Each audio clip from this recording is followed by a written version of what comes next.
You have to understand something about the early 1980s. We didn't know an awful lot. There had been a television series called The Good Life, about a suburban couple who decided to opt out of society, make a lifestyle choice, and they went farming in a posh suburb in Surbiton. It was an entertaining exercise. But it also helped to create a certain wistfulness amongst city dwellers like ourselves for some of the things that we had lost.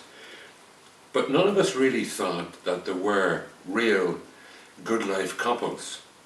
People who had made that lifestyle choice and eschewed an otherwise very prosperous, comfortable city life, suburban life if you like, for the country and for an alternative way of earning a living and indeed making a life.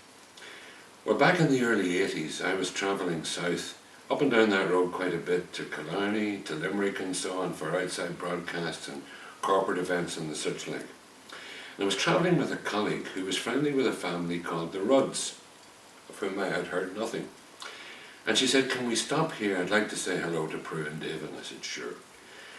And we pulled in up a overgrown driveway towards a Gothic pile of a house, straight out of an Edgar Allan Poe story. Turned out it was Busherstown House. And this Gothic pile, not exactly a ruin, but not exactly one of the stately homes of Ireland either, seemed to be peopled by free-range children wearing a uniform of snots and wellies and riding ponies, hanging off car tires and so on. I thought, maybe is this some kind of institution for free-range children or some intensive breeding program? I was kind of half right. It was the home of Prue and David Rudd, who were a couple who had made that choice, a lifestyle choice, to move to this house in Moneygall and to make a living by rearing piggies, piggies and children, both of which were not exactly free range as far as the piggies were concerned, but certainly well tended, well minded and well loved.